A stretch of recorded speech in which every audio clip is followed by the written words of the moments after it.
촬영을 해서 영상을 만든 게 있어요. 그래서 그 영상 먼저 보고 제가 설명 시작하도록 하겠습니다.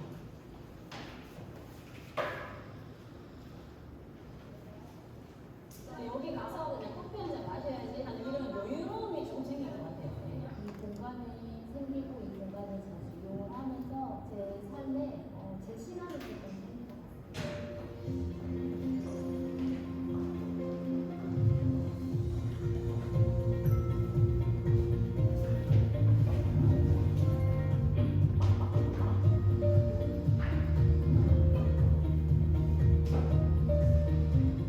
아주 어린 애기부터 청년 세대도 나이 드신 어르신 세대까지 모든 분들이 오고 가고 계십니다.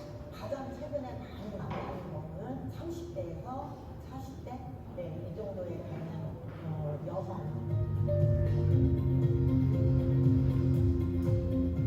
수업할 수 있는 마을학교 공간이 있어요. 여기는 월요일부터 금요일까지 2시부터 6시까지 아이들하고 활동을 하고 있고요. 반찬 맛있게 만드는 거 이런 것들을 이웃들에게 좀 알려주는 프로그램을 매주 월요일에 하고 있고요. 바깥에는 마을 카페로 해서 주민들이 편하게 이용하시는 공간이에요. 마을에서 이제 배움의 장이 되기도 하고 돌봄의 장, 교육의 장, 교류의 장 뭐 이렇게 저희가 좀 생각을 하고 여기서 프로그램을 좀 진행하고 있습니다.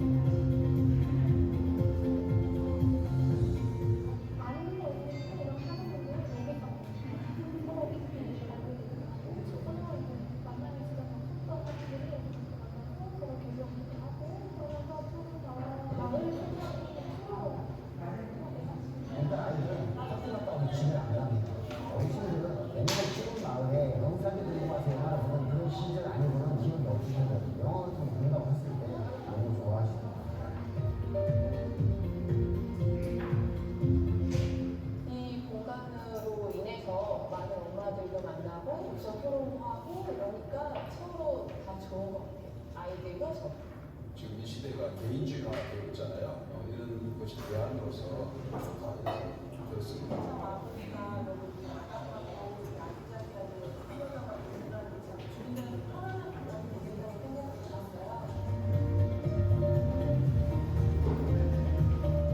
저처럼 외로운 분들, 연세 드신 분들도 더 어린 친구들도 와서 얘기하고 쉴 수 있고 사람을 만나는 그런 공간이 됐으면 태어나는 것부터 우리 마을 살기 좋게 함께 가꾸고 나이를 들어서까지도 배운 것도 알려주고 서로 돕고 어울리는 마을, 살기 좋은 마을이 되었으면 좋겠어요.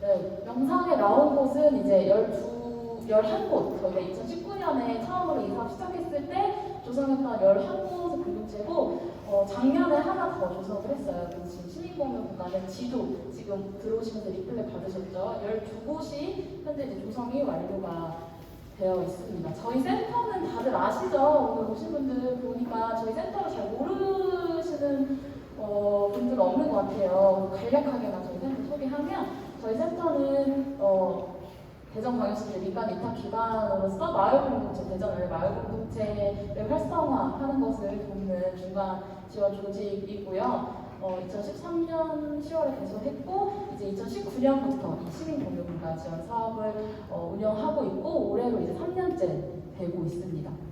본격적으로 시민공유공간에 대해서 제가 설명을 드리자면 가장 이제 한 문장으로 정리하면 이거예요. 주민이 직접 만들고 이웃과 함께 운영하면 마을 주민이라면 누구나 함께 이용할 수 있는 공간이다. 그래서 중요한 것은 어쨌든 주민들이 이걸 직접 만들어야 된다라는 것. 그리고 지금 이 단체들은 다 신청을 하실 테지만 사실은 우리 단체만 운영하는 게 아니라 함께 이제 주민분들이랑 다른 주민분들도 우리 공간을 함께 운영하는 데 있어서 운영 주체로 함께 참여할 수 있어야 하고, 그리고 우리 공동체만 이용하는 어떤 공간이나 뭐 사무실 이런 게 아니라 마을 주민들에게 누구나 올 수 있도록 개방하는 이런 공간이어야 되고요. 일상적 접근이 편하고 또 사회적 약자들의 출입 장벽이 없는 곳에 공유 공간이 만들어지면 더욱 더 좋겠죠. 모두가 주민이 직접 무엇이든지 함께 만든 이런 것들이 시민 공유 공간의 핵심 가치와 키워드입니다. 저희가 이렇게 네 가지로 가치를 좀 정리를 해봤어요. 공유 공간이 담고 있는 가치는 첫 번째로 공공성인데요. 공공성과 두 번째 개방성, 이 두 가지를 저희가 사업 설명할 때 굉장히 말씀을 많이 드려요. 왜냐하면 이 사업은 자칫 잘못하면 그냥 시설이 지원하는 사업이야 라고만 인지할 수가 있는데 저희는 그게 더 중요한 게 아니라 마을 안에서 공간이 생긴다면 그 공간을 매개로 사람들이 모이게 되고 처음에는 이제 거기 안에서 친목 도모도 하고 관계가 만들어지지만 그 관계 속에서 결국에는 우리 마을의 어떤 공통의 문제를 찾고 그 문제를 해결할 수 있는 그런 힘, 주민 자치, 마을 자치의 힘이 이 공간 안에서 시작이 된다라고 생각을 합니다. 그래서 공공성, 마을의 문제를 발견하고 해결하는 공적 가치가 만들어지는 곳이어야 한다. 그리고 두 번째 중요한 건 이제 개방성이죠. 제가 이제 앞으로 입이 아프게 많이 말씀드리는 얘기인데 우리만의 공간이 아니라 우리 공간도 쓰지만 다른 주민들이 언제든지 편하게 올 수 있는 공간으로 폐쇄적이지 않고 문턱이 낮은 열린 공간이어야 된다. 그리고 주인 의식인데요. 공유 공간을 운영하고 있는 공동체들이 좀 애로사항을 갖고 있는 것은 우리는 계속 열어놓고 있는데 사실은 우리만 이거를 이 공간에 대한 책임성을 갖고 있어서 좀 힘들어요 이런 얘기들을 많이 하세요. 물론 최종 책임을 갖고 있는 건 맞지만 함께 이용하는 주민들도 우리의 공간이야, 우리 마을 공간이야 라고 생각을 하셔야 되거든요. 그래서 마을 주민 모두가 주인으로서 주인 의식을 가지고 운영을 해야 한다 하는 것. 그리고 이제 또 중요한 것은 이제 친밀성이죠. 공간이 생김으로써 이제 주민분들이 지나가다가 이 공간 안에서 차도 마시고 가고 다양한 프로그램에도 참여하게 되면서 그 안에서 관계가 생기고 그리고 오는 주민분들, 이 공유 공간에 찾아오는 주민분들을 언제나 환영하는 그런 공간이어야 된다. 그래서 이 네 가지 가치, 핵심 가치를 담고 있는 것이 저희 시민 공유 공간 사업의 특징입니다. 저희가 올해부터는 이런 핵심 운영 원칙도 조금 제안을 해드리고 있어요. 이거는 저희만 만든 건 아니고 올 초에 저희가 이 사업 시작하면서 자문단을 만들었어요. 시민 공유 공간을 실제로 운영하고 있는 공간지기 분들이랑 그리고 이런 공간과 관련된 지역 안에 대전 안에 전문가 분들 그리고 저희 센터, 시행정 이렇게 모여서 시민 공유 공간은 최소한 이런 원칙은 가지고서 운영을 해야 된다라고 만들었던 거거든요. 그래서 운영 시간은 일단 주 10시간 이틀 이상은 개방해야 된다. 근데 이거는 프로그램 운영하는 시간 말고 언제든지 주민들이 그냥 들어갈 수 있는 그냥 열린 시간이 이런 이 주 10시간 이틀 이상 개방이 되어야 된다라고 최소 시간을 저희가 제안해 놓은 거예요. 이건 최소 시간이지 그럼 공유 공간은 주말에만 깜짝 이틀 문 열고 그 다음 평일에 문 닫고 이렇게 하는 것은 아니고요. 최소 이만큼 시간은 이제 열어두셔야 된다라는 것. 그리고 운영 주체는 저희가 이 사업에 선정되시게 되면 그 운영만 모집을 하시라고 꼭 사업에 넣으시라고 말씀드릴 거예요. 왜냐하면 우리 공동체가 신청을 했어도 아까 말씀드렸듯이 그러면 우리 공간이 아니라 이제 다른 주민들이 함께 쓸 수 있는 공간이어야 되는데 마을 안에 공유 공간이 이렇게 만들어진다라는 것을 홍보함과 동시에 다른 주민분들도 같이 참여할 수 있어야 하고 거기에서 이제 그 단체 예를 들어서 주민자치위원회가 같이 이 운영위원회에 참여할 수도 있고 아니면 지역 안에 마을 안에 시민단체가 있으면 시민단체에서도 한 분 운영단이 될 수도 있는 거죠. 아니면 학교의 학동호회에서도 운영 주체가 될 수도 있고 그러면은 그 단체에 계신 분들도 우리 시민공유공간 여기 다 이용할 수 있구나라고 인지를 하실 수가 있거든요. 그렇게 해서 좀 개방성을 더 갖기 위해서 저희가 다양한 구성원으로 구성이 된 운영 주체를 새롭게 또 만드셔야 된다라고 좀 제안을 드리고 있습니다. 그리고 이용 주체는 당연히 이제 대전 시민이라면 누구나 이용할 수 있고 대관이나 이용 시간이 겹칠 때에는 또 당연히 그 마을 안에 주민이 우선적으로 이용하시는 것으로 제안드리고요. 12개의 시민 공유 공간이 이렇게 조성이 되어 있는데요. 저희가 올해 사업 선정을 더 많이 했어요. 그래서 지금 12개는 이미 이제 조성까지 완료되고 간판까지 달려 있는 게 12개고요. 그리고 지금 이제 선정을 해서 조성을 해 나가는 과정인 곳이 올해 선정한 곳이 지금 이렇게 있습니다.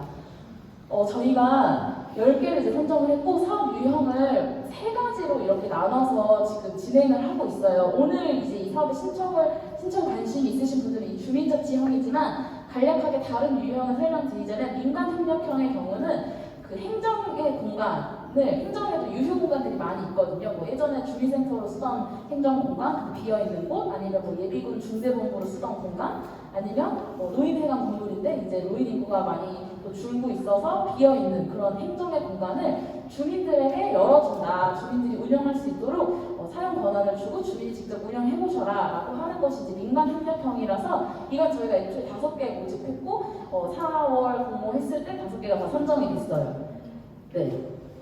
그리고 그래서 이 5곳들은 이제 시설 지원까지 저희가 하려고 설계하는 것들 주민들이랑 워크숍 하고 있고요. 주민자치형으로는 이렇게 동구의 비룡동, 중구의 중촌동이 선정이 된 상황이고 마을계획형은 저희 센터에서 마을계획 수립사업이라고 마을 안에 다양한 의제를 발굴하는 그런 사업을 상반기에 했는데 그거 하면 이제 마을 원탁회의도 하고 주민총회도 하거든요. 그때 늘 나오는 게 우리 마을에 공간이 있었으면 좋겠어 라는 이야기들이 굉장히 많이 나와요.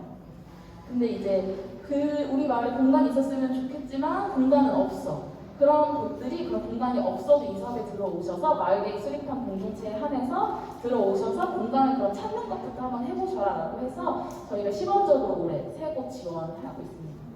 네, 이렇게 해서 선정을 하고 있고요. 그 시민 공유 공간 사업에 선정이 되신다면 조성 과정을 이것도 이 자문단 안에서도 같이 결정을 했었던 내용인데 이건 5가지 단계로 조성을 하셔야 됩니다. 첫 번째로 말씀드렸던 것처럼 다양한 이해관계자를 모집하고 그리고 우리 동네에 시민공유 공간이 생긴다라는 것을 홍보하는 차원에서 주민운영단을 모집하는 현수막도 걸고 더 적극적으로 주민운영단 모집하시려면 뭐 어떤 곳은 어떤 학교 학부모에 공문도 보내고 이렇게 했어요. 그래서 지금 이 사업에 들어오는 우리 신청 공동체가 있지만 우리만의 공간이 아니라고 말씀드렸잖아요. 그렇기 때문에 주민 운영단을 모집하는 사실은 현수막 걸어서 뭐 한두 명 전화 올 수도 있고 전화 안 올 수도 있고 해요. 그렇지만 마을 안에 이런 것들이 열리고 시민 공유 공간이 생기고 그리고 우리는 다양한 주민들이랑 이 공간을 함께 운영하고 싶습니다 라는 의사를 이제 밝히는 과정이거든요. 그렇기 때문에 주민 운영단을 공개적으로 조금 오픈해서 홍보하는 것은 저희가 계속 권장드리고 있는 상황이고요. 그렇게 해서 주민 운영단이 모집이 됐다면 두 번째로 마을 조사하는 것을 또 저희가 추천을 드리고 사업에 넣으셔야 된다라고 말씀을 드려요. 왜 그러냐면 사실 우리가 지금 생각하고 있는 어떤 마을에 필요한 공간이 있지만 실질적으로 우리 마을의 어떤 현황과 객관적인 현황과 그리고 주민들이 우리 공동체 말고 주민들이 또 정말 필요로 하는 어떤 공간의 성격 그리고 필요한 프로그램 성격은 또 다를 수가 있거든요.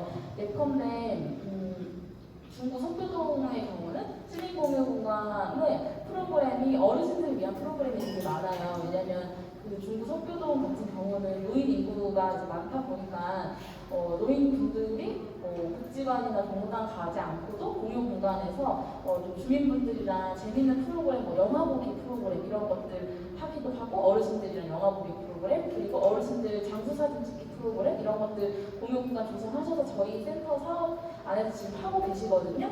그렇게 좀 노인분들이랑 함께 할 수 있는 그런 프로그램을 중구 석교동은 마을조사나 어떤 동네 현황을 파악해보니까 우리가 주민들이랑 공간을 이용하려면 우리는 노인들이랑 함께하는 프로그램을 좀 해야겠다라고 생각을 하셔서 그렇게 세팅을 하신 거예요. 근데 이제 유성구 반평동 같은 경우는 거기는 이제 노인 인구보다는 상대적으로 좀 젊은 육아 중인 여성분들이 많이 살고 있고 그런 분들에게 어떤 필요한 공유 공간은 공유 주방 이런 것들을 만들어서 주민분들이랑 같이 친환경 먹거리로 육아 중인 여성분들이랑 같이 아이들 음식 같이 나눠서 만들어서 해먹고 이런 식으로 공간이 마을의 현황에 따라서 마을의 성격에 따라서 다 이렇게 많이 달라지게 됩니다. 그렇기 때문에 마을 조사를 해서 우리 마을의 어떤 현황을 알고 그리고 주민분들께 설문조사도 해서 어떤 공유 공간이 필요한지 파악하는 것이 마을 기반의 공유 공간을 만드는 데 굉장히 중요하다라고 말씀을 드립니다.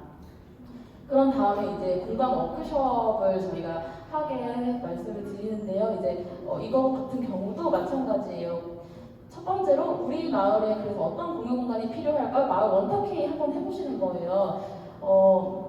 이것도 마을 조사에서 이제 발굴한 어떤 객관적인 자료들 가지고서는 마을 원탁회의 한번 우리 마을에는 어떤 공유 공간이 필요할까요? 라는 마을 원탁회의 한번 여셔서 이 안에서 이제 주민분들이랑 같이 이야기 나누고 재미있게 얘기해보고 또 이제 정리해서 우리 공간의 성격을 좀 정의해보는 그런 시간. 그리고 만약에 공사까지 하게 된다면 이 공사를 하기 위한 설계를 하기 위한 그런 이야기 나누는 시간도 이제 갖게 되는 건데요. 이 원탁회의나 공간 워크숍, 마을회의 이런 것들 하는 것도 되게 중요한 게 저희가 요번에 선정된 팀 중에서 대덕구 석봉동에서 청소년 공간을 만들고 싶다고 주민자치회에서 들어오셨어요. 근데 그 주민자치회에 계신 분들은 거의 나이가 많으신 분들인 거죠. 그렇지만 그 동네 청소년들 공간이 없으니까 어른들이 청소년들을 위한 공간을 만들자라고 이제 들어오신 거예요.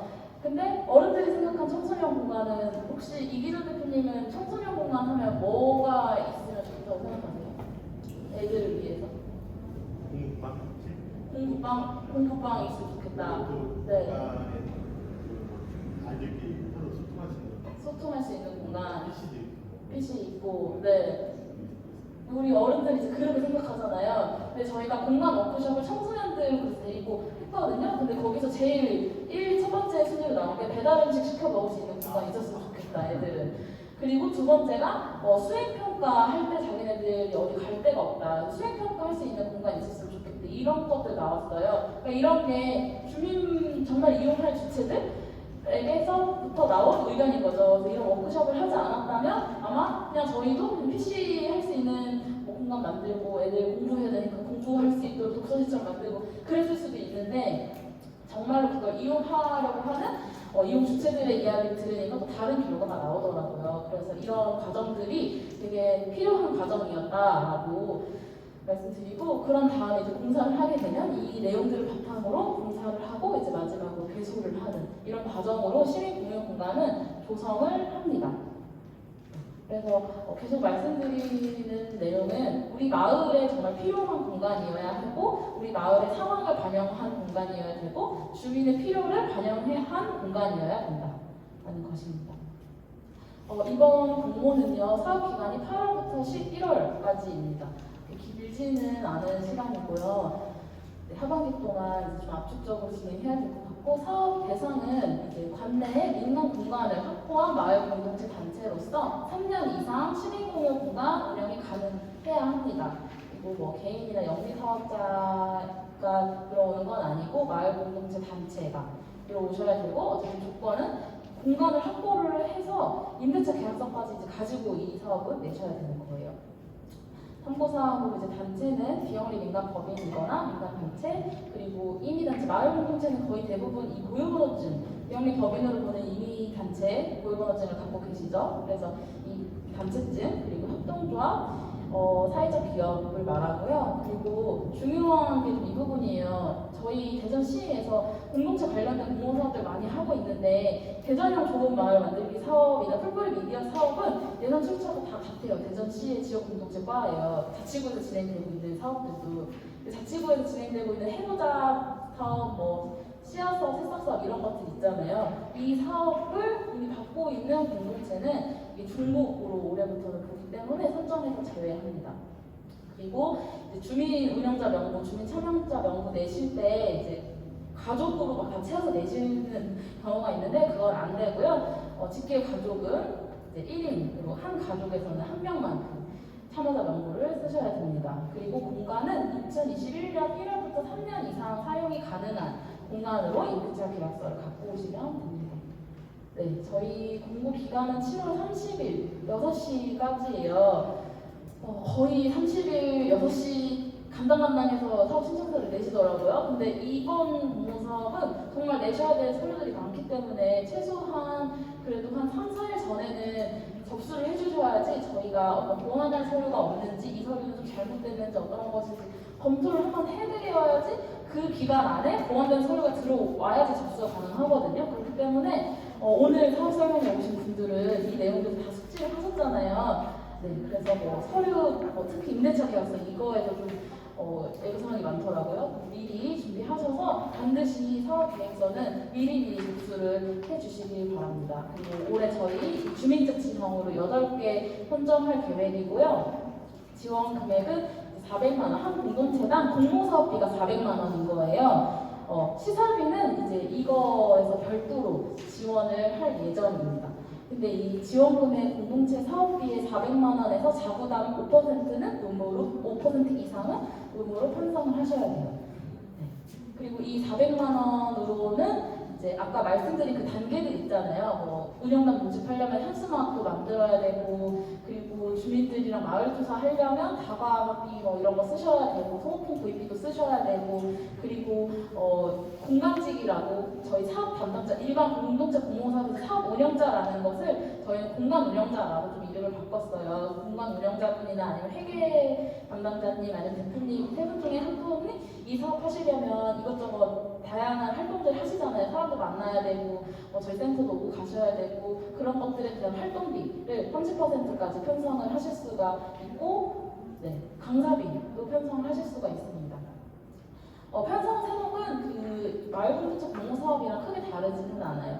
그리고 이제 가장 관심이 있으실 것 같은 시설비는 저희가 바로 이 사업에서 시설비 지원합니다라고 오픈하지는 않았어요. 왜냐하면 모니터링을 하고 나서 정말로 시설 개선이 필요한 공간에만 시설비 지원을 할 계획이 있기 때문에 지금부터 시설비는 평당 얼마까지 지원합니다라고 지금 이 시점에서 말씀드리는 건 아니고, 사업에 선정이 되시고 나서 그 사업에 관련된 공유 공간과 관련된 이미 있는 공간에서 프로그램들을 진행을 하시는 중에 이제 저희가 전문가분들이랑 가서 모니터링을 하고 공유 공간 개선이 필요하다, 시설비 지원이 필요하다 하는 곳에 이제 지원을 할 예정입니다. 그렇지만 이제 시설비를 만약에 받게 되신다면 내부 인테리어만 가능하고요. 신축하거나 중축하거나 이런 것들은 불가합니다. 내부 인테리어를 개선하는 것에만 시설비 지원을 할 수 있다라는 거. 네. 지원 불가 항목은 도로유 덮개나 시상금처럼 항목성 지출 경비가 지원 불가한 거고, 그리고 내부 관계자에게 강사비, 이건 너무 당연한 거죠. 그리고 자산성 물품 구입은 어렵고요. 그리고 건물의 임대료나 공과금 이런 것들도 저희 공모사업비나 별도의 어떤 지원 사항은 없는 부분이에요. 그래서 그 공유 공간을 운영하는 데 들어가는 관리비나 월세 이런 것들은 공동체에서 자체적으로 해결하셔야 되는 부분입니다.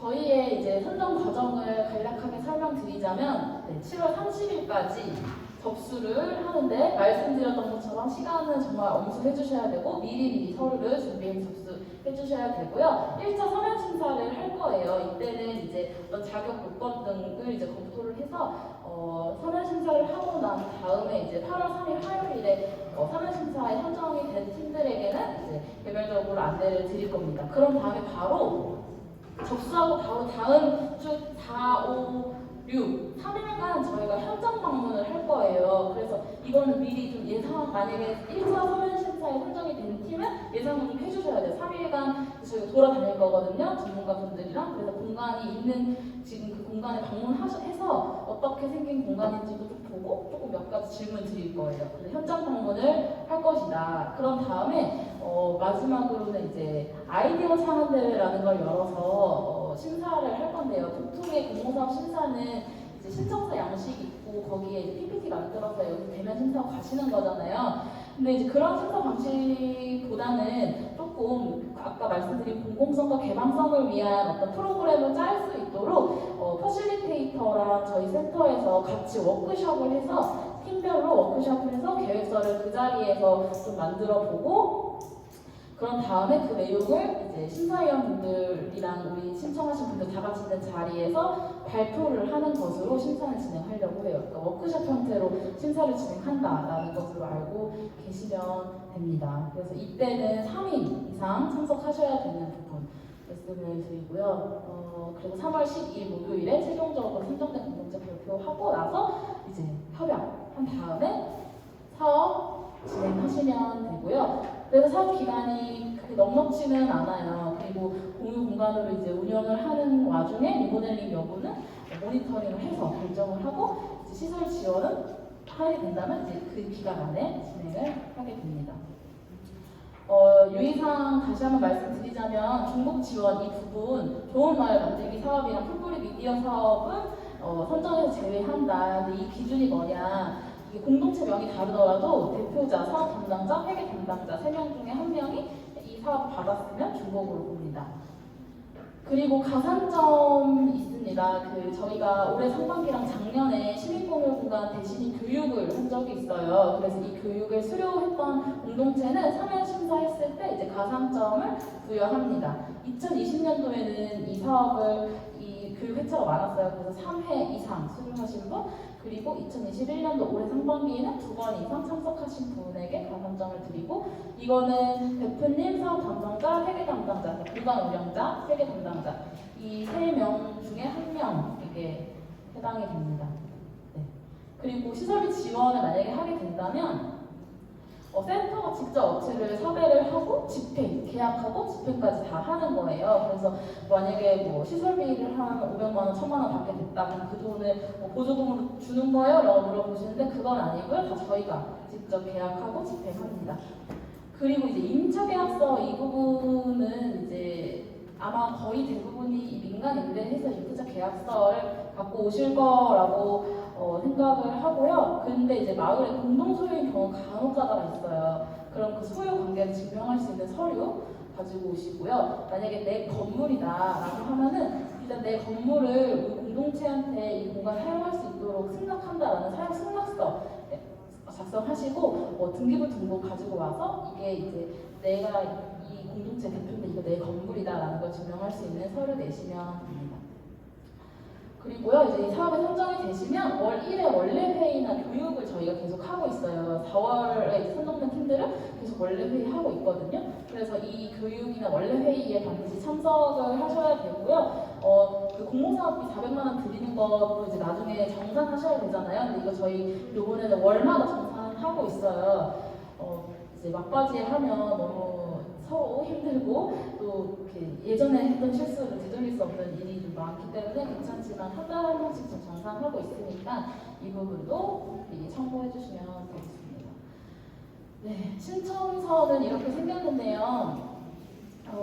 대표자, 공간 운영자, 회계 담당자 각각 성명이랑 주소, 이메일을 안 쓰시는 분들이 계신데 저희가 공문이나 이런 것들 그리고 뭐 선정됐을 때 안내상 이런 거 다 이메일로 일단 서류를 드리기 때문에 이메일도 다 작성을 해주세요. 그리고 이 부분에 대표님 사인하시는 경우가 있는데 이 사업은 그 단체증이 있는 곳이 들어오는 사업이잖아요. 그러니까 단체 직인도 다 있으시겠죠?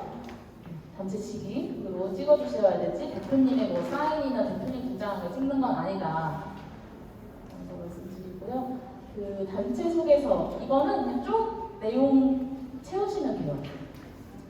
이 마지막에 이제 유사 사업으로 타 기관의 지원금을 신청한 여부가 있는지를 체크하게 되어 있기 때문에 이 부분도 반드시 확인해 주시고요. 이 주민 참여 명부를 궁금해하실 것 같은데 5명 이상 작성하시면 되고요. 아까 말씀드렸듯이 한 개 가구당 1명만 작성을 할 수가 있고 소속도 적어주세요. 좀 우리 단체 소속이면 단체 소속으로 쓰셔도 되지만 이 사업에 참여하는 거를 다른 주민 단체도 참여 함께 할 거다면 그 단체 소속된 분들도 같이 소속을 다르게 해서 기재해 주시면 됩니다. 그리고 또 중요한 게 개인정보 처리 동의서의 서명, 이 앞에 참여자 명부, 주민 운영자 명부에 이 기재되어 있는 분들의 개인정보 활용 동의서에 서명을 받아주셔야 됩니다. 그리고 공간 소개서를 내게 되어 있는데요. 이 공간 소개서는 지금 우리가 갖고 있는 이 공간의 어떤 현황들을 기재해 주시면 돼요. 이 주 사용 목적은 주민들과 함께 논의한 내용을 기재해 주시면 돼요. 그리고 이 공간 컨셉이나 이런 것들은 여기에 처음에 우리가 뭐 하고 싶다, 공유 부엌 하고 싶어서 이게 냈는데 당연히 컨설팅하는 과정이나 아까 말씀드린 그런 워크숍 과정 이런 걸 통해서 바뀔 수도 있는 상황이니까 참고해 주시고요. 공간 볼 수 있도록 사진 넣어주시고 공간 위치도 알 수 있도록 주소 이제 네이버나 이런 데 치면은 지도 나오잖아요. 그 지도 캡처해서 적어주시면 됩니다. 네, 그리고 이제 사업 계획서 작성하실 때는 이 공간의 필요성 란에 왜 시민 공유 공간이 필요한지, 그리고 운영 목적 및 방향은 어떤 공유 공간을 운영하려고 하는지, 그리고 이 두 가지 큰 갈래를 쓰셨으면 이제 아래에는 이걸 위해서 어떤 사업들을 추진하려고 하는지 세부 사업 1, 2, 3, 4 한 4개 정도로 나눠서 작성하시면 되고요. 이 뒤에 이제 총 사업비 400만 원 신청하시는 거죠. 400만 원 쓰시고 보조금 400만 원이 아니라 5%니까 이제 보조금 20만 원이 자부담으로 들어가죠. 420만 원 쓰시고 보조금이랑 자부담 각각 쓰신 다음에 이 내용들은 뭐 다른 주민 모임 그리고 다른 단체, 우리 마을 다른 단체 어떻게 이 공간을 통해서 네트워크 할 것인지 계획 쓰시는 거, 그리고 이 공간이 생겼을 때 우리 마을에 어떤 긍정적인 성과가 있을까, 긍정적인 변화가 있을까, 기대 효과를 적어주시면 됩니다. 네. 그리고 이제 예산서인데요. 활동비는 총 사업비의 30%까지 편성을 할 수가 있습니다. 그리고 그렇지만 이제 여기 조건이 있는데요. 1시간당 10,000원이에요. 그리고 월 40시간 이내로 편성하실 수가 있어요. 그리고 그 대표자 3인에게 다 줄 수 있는 게 아니라 대표자 3인 중에 한 명한테만 줄 수 있는 활동비입니다. 그리고 식비 및 다가비는 올해 공동시설이 다 바뀐 거예요. 이 원래 식비 및 다가비를 세부사업 1, 2, 3, 4에 각각 넣었었는데 그게 아니라 한 번에 몰아서 써주세요. 같이 적어주시고 총 사업비의 50%까지 편성을 할 수가 있어요. 기준상으로는. 근데 사업비의 50%를 식비 다가비로 쓰시면 이제 나머지 금액 활동비 나가고 하면 다른 거 프로그램 할 비용이 없어요. 그래서 좀 조율하셔서 50%까지 쓰실 수는 있지만 너무 식비 다가비를 다 편성을 하시면 다른 프로그램 할 때 비용이 좀 많이 모자라니까 이거 잘 조정하시면 좋겠습니다. 그리고 시설비가 이제 저희 계획서 안에 이렇게 표시는 되어 있는데 여기는 적지 않으시면 돼요. 7월 30일 6시까지 접수해 주시면 되고요. 이메일 접수는 이제 저희 센터 이메일로 그 작성하신 부분 참여자 명부에 사인 받으신 것까지 해서, 그리고 맨 앞장에 도장 찍으셔야 되잖아요. 그런 것들 스캔해서 이메일로 보내주셔야 돼요. 그리고 공동체 공모사업 사이트가 있어요. 이거는 이제 온라인으로 직접 신청할 수 있는 사이트거든요. 그래서 될 수 있으면 이 온라인으로 신청하시는 것도 추천해 드립니다. 아직 좀 익숙지 않으셔서 어려워하시는데 사실 이거 한번 또 해보면 자동으로 얘가 예산 같은 거 다 계산해줘요. 이 사이트에서. 그래서 이 사이트에서 신청 한번 해보시면 좋을 것 같고요. 뭐 이메일이나 이런 인터넷으로 신청하시는 거 어려우신 분들은 뭐 우편으로 발송해 주시거나 아니면 방문하셔서 접수해 주시는 방법도 있고요. 네. 제출 서류는 그 오늘 드린 그 공모사업 그 사업 설명의 자료집에도 있지만 이제 작성하실 수 있게는 저희 센터 홈페이지에 올라가 있습니다. 네. 중요한 것은 이제 날인이 포함된 서류여야 돼요. 그래서 주실 때 가끔씩 이제 한글 파일로 다 쓰고 사인 받는 거 다 빼고 그냥 한글 파일 띡 보내주시는 경우가 있는데 그건 접수가 안 되니까 맨 앞장 페이지에 도장 찍힌 거 그리고 참여자 명부에 사인되어 있는 거는 스캔을 해서 보내주셔야 됩니다. 그리고 이제 제출 서류들이 공고문에 다 기재가 되어 있습니다. 단체증이랑 그리고 임대차 계약서와 제출 서류인 거죠. 사업 계획서 이외에. 그래서 이 두 가지도 반드시 체크를 하셔야 되고, 접수하시면 저희 센터에 전화하셔서 메일 보냈는데 이제 잘 받으셨는지 한번 확인 부탁드립니다. 네, 여기까지 설명을 마치고요. 자주 하는 질문들 정리해봤어요. 이거 먼저 설명드리고 질의응답 하도록 할게요.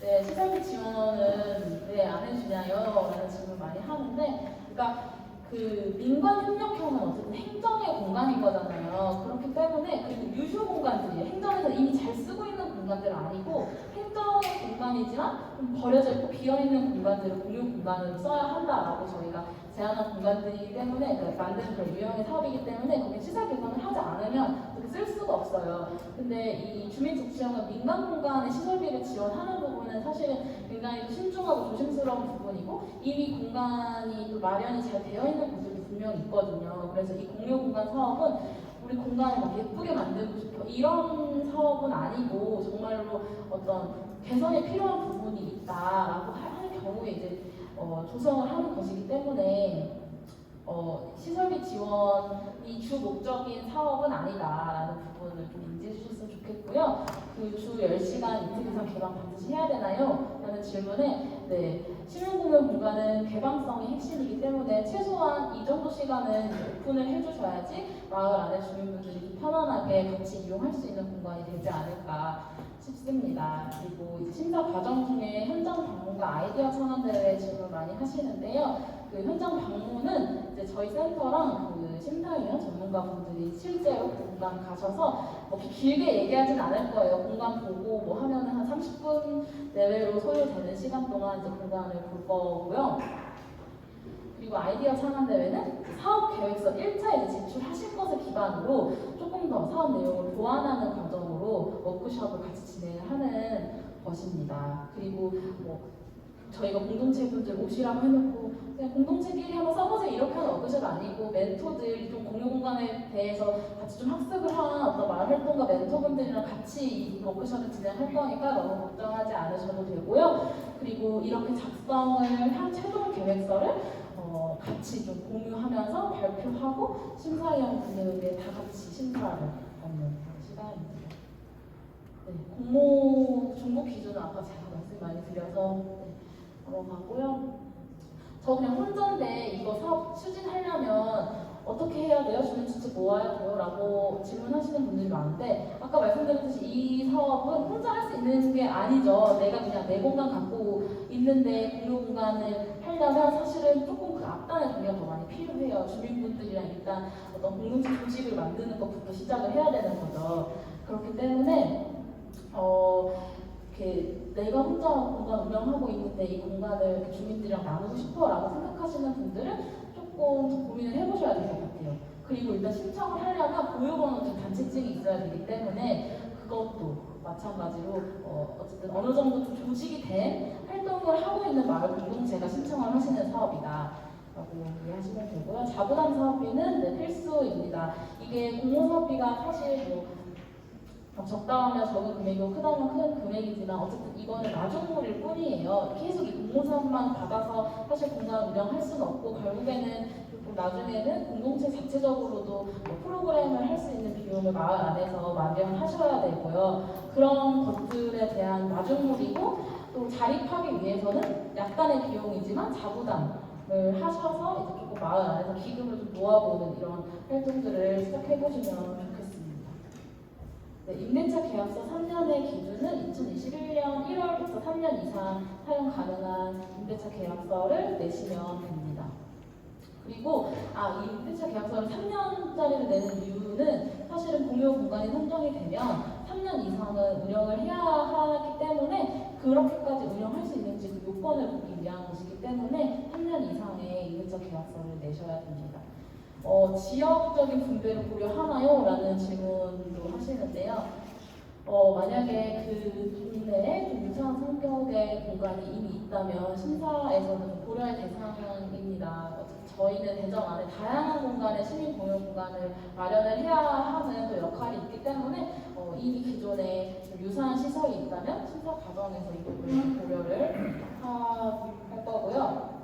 이제 가족이 사업 참여자로 신청 가능한가요? 이거는 이제 불가하고요. 대표자가 아내고 사업 회계 담당자가 남편이고 이런 경우가 있는데 이거는 안 되니까 참고해 주시고요. 가족에게 강사비나 활동비 지출하거나 가족이 사업자로 있는 곳에 결제를 하거나 이런 것도 내부 결제이기 때문에 불가하고요. 그 종교시설도 시민 공유 공간이 될 수 있나요? 라는 질문하시는데 이번에 공고문에 이렇게 나갔습니다. 종교의 교리 전파를 목적으로 하는 사업이거나 그렇지 않더라도 공유 공간이 특정 종교시설 혹은 그 부속시설에 설치하는 것은 어렵습니다. 저희도 이 부분은 되게 고민도 많이 하는 부분인데 어쨌든 공유 공간은 주민들 누구에게나 문턱 없이 열려있는 공간이어야 되는데 교회 건물이거나 이러면은 아무래도 이게 시작하는 그 문을 여는 분들의 마음은 그렇지 않더라도 조금 제한적인 부분이 분명히 있을 수 있기 때문에 이 부분은